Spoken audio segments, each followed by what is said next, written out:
Hello everybody. I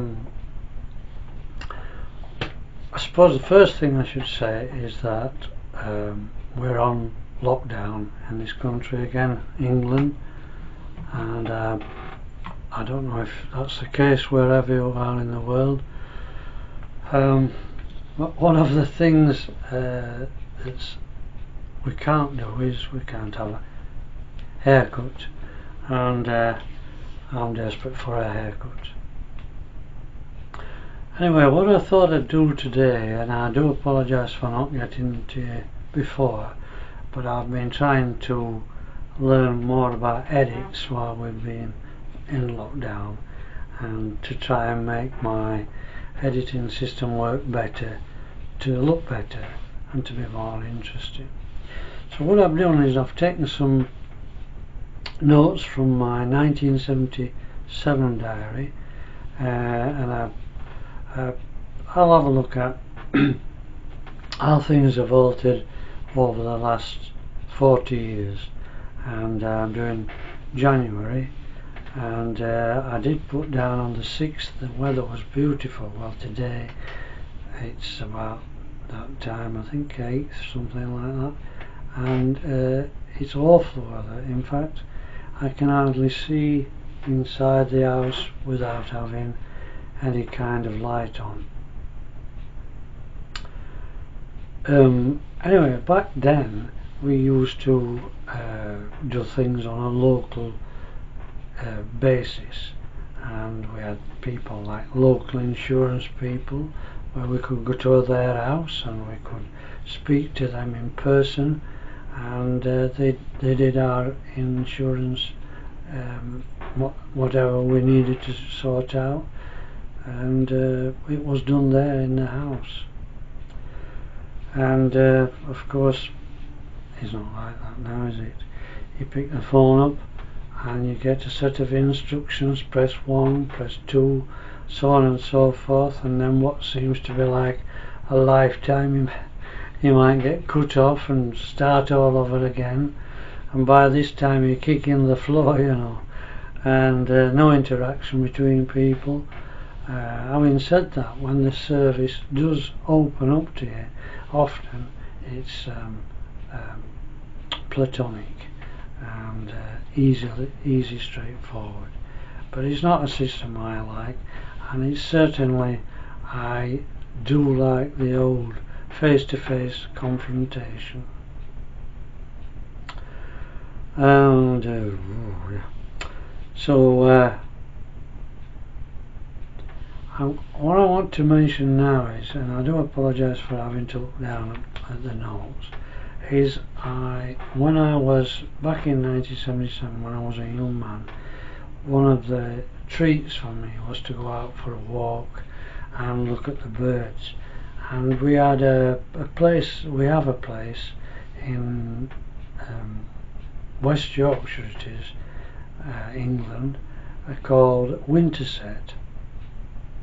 And Winterset was a lake made specifically for the canals. It was a catchment area for water for the canals, and a man in Barnsley started up a bird watching group. My friend Philip Wordsworth and my late friend David Standring, they were the forerunners to the bird watching in the area, and I used to go up there and meet people, and in turn they formed a group, and lots of young people, young lads from school and some my age group, which I think I was in my 20s by that time, and we used to go up and see what was to be seen, and to learn how to identify things. And one of the things that we saw then was a female smew, which is a fairly rare duck to be seen in the area at that time, or should I say waterfowl. And then there were at least 15 golden-eye ducks, and golden-eyes nest in trees, and there's not many tree nesting areas in close to Winterset, so they must have come quite a long way to gather together. And we had things like pochers and tufted ducks and gargany and stuff like that, and it was all part of the experience of bird watching at that time. We used to try and see how many numbers we could count, and we used to feed all the information back to David Standring and Philip Wordsworth as a group, and meet up and do something called a call over, where everybody in the area who'd seen birds said what they'd seen. But it's all different now. In fact, I don't know what to do now, because I think they have a site on the internet, and I think the call over might be done there.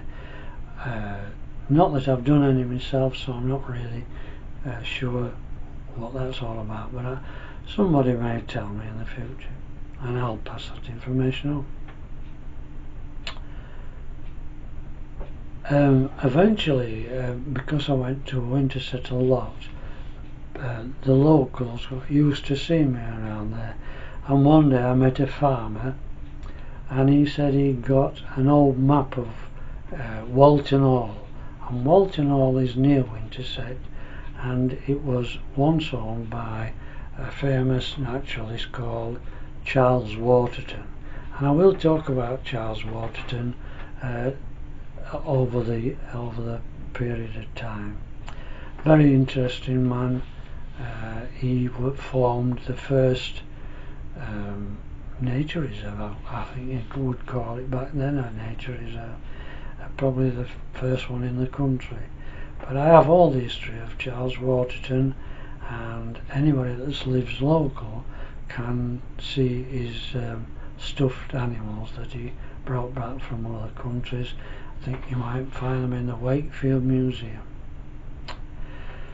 So back then we only had a couple of television channels, and the BBC was dominant, by British Broadcasting Company, to people who don't live in England, and there was about, I think, 2 channels, and back then we used to complain about the poor quality that we watched on TV. One day while I was at work, a man phoned me from Wakefield, the city of Wakefield, County Hall, and he gave me some information about, I should say at that time we used to have lots of slag heaps, locally known as muck stacks.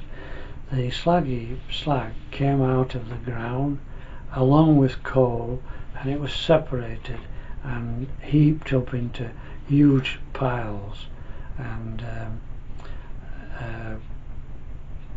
the days came when these unsightly messes were deemed to be landscaped, and one of them was called the Ellis Lathe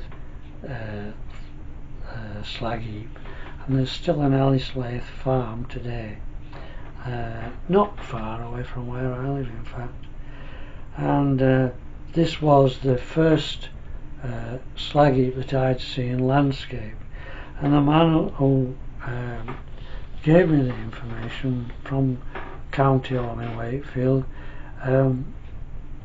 gave me everything in detail, and so I've written all that down in my book called Diaries of a Naturalist, and the book can still be bought, and anybody interested, please get back to me and I'll tell you how you can purchase it. So the Ellis Lathe site was landscape, and then lots more slag heaps around the area I live in was landscaped, and the last one to be done near where I live is what is now called the rabbiting site. Now, I used to go to the rabbiting site when it was a slag heap, and it was a really bad place to go. Sometimes it was on fire. Often the slag caught fire from lightning, and there were signs up: trespassers will be prosecuted, because you could fall down holes on the site, and not a very pleasant place to be. And you could see everywhere you looked in the village of Royston, where I live, you could see the slag heap, and it was what I called then a blot on the landscape. And I'm pleased to see that the Rabbitings now is a wonderful place to walk around, I should say, and it's used by dog walkers, naturalists like myself, who go bird watching and filming. There's a lake on site now. There's deer on site.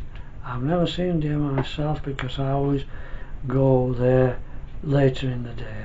I think when you're carrying equipment around with you need to be seen by lots of people, so that some people don't think they can mug you of the gear they carry. And I've known it happen, actually. That's why I'm a bit frightened to go out when there's no one else about. So the slag heap at Rabbitings is now a wonderful site to look at, to walk around, and there's lots of walks as well. And one of the beauties about the slag heap, sorry, I keep saying that, the Rabbiting site, is that you can walk to the very top of the heap, which is a wonderful place to be on a clear day. You see for miles. And there is an area on the heap where I can feel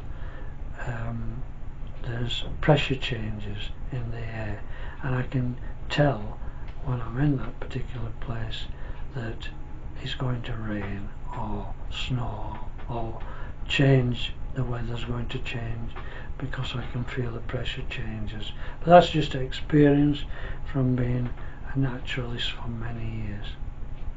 Of course, I used to go out in all sorts of weathers, and when I first went out, we didn't have any real clothing, to be honest with you. It was called waterproof clothing, but it was anything far from waterproof. And also, the clothing that you got at that time wasn't flexible, and it made a noise when you walked, and of course it used to frighten the birds away, because they could hear you before you could see them. Anyway, what I'm going to do now is I'm going to stop there, and I'm going to try and edit this piece of work so that it looks a little bit more interesting than I've done in the past. I know the quality of picture is not very good, and I don't think I can do much about that, and it's purely and simply because it's not light enough. So I'll stop there and wish you all the very best. So bye for now.